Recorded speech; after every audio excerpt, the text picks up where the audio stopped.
হাজার হাজার কোটি টাকা নতুন করে হাসিনার সাথে মিটিং করেছে। ইলেকশনের আগে বড় বড় ফিগারকে এখানে অ্যাসাসিনেশন করা হবে, গুপ্ত হত্যা করা হবে। পুরো এখানে ভারতীয় আধিপত্যবাদ এখানে সব থেকে বেশি অ্যাক্টিভ আছে। এখানে আওয়ামী লীগের হাজার হাজার কোটি টাকা, তার সচিবরা, তার পুলিশরা, তার পান্ডারা সব রয়ে গেছে। আর্মির মধ্যে একটা বড় অংশ রয়ে গেছে, কোনো সংস্কার করা হয় নাই। তারা বারবার স্যাবোটেজ করবার চেষ্টা করছে, এই রাষ্ট্রকে, এই সরকারকে ফেল করানোর চেষ্টা করছে। তো আপনি মুক্তিযুদ্ধের পরে যে ৩-৪ বছর এই রকম রাহাজানি হয়েছে, সেটাকে যদি অটকুন দিতে পারেন যে নতুন রাষ্ট্র গঠনের আগে এই ঝামেলাটা হয়, তাহলে এই যে নতুন বাংলাদেশের স্বপ্নের মধ্যে এইগুলোকে আপনি বড় করে মপ করে ফ্রেমিং করেন, আপনি এই জবান যে আপনার না, এই জবান যে দিল্লির জবান, ভারতীয় আধিপত্যবাদের জবান, সেইটা বুঝতে আমাদের পিএইচডি করা লাগে না। সুতরাং জুলাই সনদের সাথে নির্বাচনের ক্ষেত্রে শুধু আমাদের 2 মিনিট কথা। নির্বাচন হতে হবে। আমি একটু ভদ্রতার সাথে এবং শ্রদ্ধার সাথে বিনয় আমি জানাচ্ছি যে ভাইরা যেটা বলেছেন সকল দল মিলে আগামী 20 বছর নির্বাচন না হোক, না, এটা আমরা চাই না। আমরা নির্বাচন চাই। মানুষ গত 16 বছরে ভোট দিতে পারে নাই।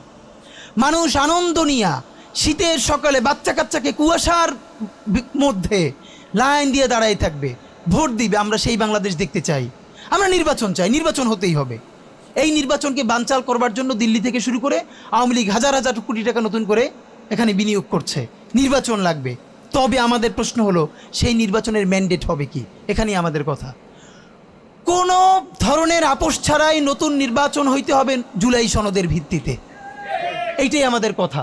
জুলাই সনদের ভিত্তিতেই নির্বাচন হতে হবে এবং জুলাই সনদের বৈধতা নির্বাচনের আগেই দিয়ে সেইটার ভিত্তিতে নতুন নির্বাচন হবে, যেই নির্বাচনের ম্যান্ডেট থাকবে নতুন সংসদে নতুন বাংলাদেশের জন্য আমাদের রাজনৈতিক দলগুলো মিলে নতুন সংসদের নতুন সংবিধান উপহার দিবে।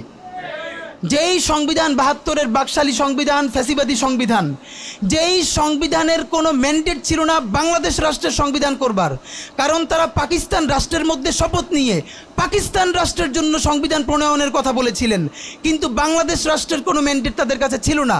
তারপরে তারা সংবিধান রচনা করেছেন, এরপরেও তারা একটা সেই সংবিধানকে লেজিটিমেট করবার জন্য একটা গণভোট দেন নাই।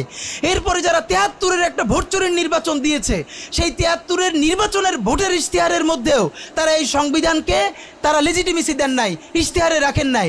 সেই সংবিধানকে যুগের পরে যুগ আমরা বয়ে বেড়াবো, সেই দায়বদ্ধতা তো আমাদের নাই। এবং সেই সংবিধান কেমন ফ্যাসিস্ট সংবিধান করা হয়েছে, যেইটার সাংবিধানিক ভিত্তি দিয়েই আপনি একটা কথা বলতে পারবেন। এই যে সবাই বলে আইনের কথা, বলেন তো পারলে একটা কথা, হাসিনা কোনটা বেআইনি কাজ করছে? না, হাসিনা একটাও বেআইনি কাজ করে নাই। সে সমস্ত হত্যা, গুম, খুন এই সংবিধানের আইনের ভিত্তিতেই করছে। সে এই সংবিধানকে ডাস্টবিন বানিয়ে তত্ত্বাবধায়ক সরকার বাতিল করেছে, যা ইচ্ছে করে তাই করেছে। এবার তো সে তো বেআইনি কিছু করে নাই, কথা তো সত্য। আমার বিএনপির ভাইদের প্রতি শুধু একটা আফসোস লাগে, কারো কারো দেখি 72-এর সংবিধানের প্রতি তাদের কি গভীর প্রেম। যেই সংবিধানের মধ্য দিয়ে বাকশাল এসেছে, যেই সংবিধান গণতন্ত্র হত্যা করেছে। আজকে বিএনপির ভাইদেরকে একটা কথা বলি, আপনারা হয়তো অনেকে জানেনও না। পৃথিবীতে দ্বিতীয় ইতিহাস আছে কিনা মান্না ভাই জানলে বলবেন, আমি ভাইয়ের কাছ থেকে শুনতে চাইব। জিয়াউর রহমান তো একজন সামরিক শাসক ছিলেন। একজন সামরিক শাসক সামরিক ফরমান জারি করে দেশে গণতন্ত্র ফিরেইছে, পৃথিবীতে এই নজির নাই যেটা জিয়াউর রহমান করছেন। আপনারা কি জানেন? এই যে জিয়াউর রহমান গণতন্ত্র ফিরাইলেন, যার মাধ্যমে আওয়ামী লীগও রাজনীতি করার সুযোগ পাইল বাকশালের পর, সেটা কিসের মধ্য দিয়ে? তখন তো সংসদ নাই, সংবিধান তো সংশোধনও করা যাইতেছিল না। কিসের মধ্য দিয়ে? জিয়াউর রহমানের সামরিক ফরমানের মধ্য দিয়ে। পৃথিবীর একমাত্র একজন সামরিক শাসক যিনি ফিল করলেন না, সামরিক পন্থা দিয়ে করা যাবে না, গণতন্ত্রে ফিরতে হবে। এবং দেখেন হাসিনারে এবং আওয়ামী লীগের চরিত্রটাই হলো এরকম, এর যে একটু ভালোবাসে তার সে হত্যা করে। শহীদ প্রেসিডেন্ট জিয়াউর রহমান শেখ হাসিনাকে দেশে আসার অনুমতি দিছিলেন, সুযোগ দিছিলেন এবং বলছে থাক সবাই রাজনীতি করুক। আসার 1 মাসের মধ্যে জিয়াউর রহমান শহীদ হয়ে গেছে, 13 দিনের মধ্যে। এবার দেখেন এই যে আমরা এখন যারা সবাই করতেছি, সুতরাং এটা একটা বিষ। এই বিষের সাথে আমরা কীভাবে লড়াই করব? জাতীয় ঐক্যমত্য তৈরি করতে হবে। সুতরাং পলিটিক্যাল পার্টি এবং সবার প্রতি একটা কথা, প্লিজ আপনারা বিএনপিকে শতভাগ কর্নার করে দিয়েন না। বিএনপি এই আধিপত্যবাদ বিরোধী লড়াইয়ের জন্য আমাদের একটা বড় শক্তি। এই শক্তিকে এত বেশি কর্নার করা যাবে না যাতে তারা গিয়ে আওয়ামী লীগের হাত ধরে ফেলে।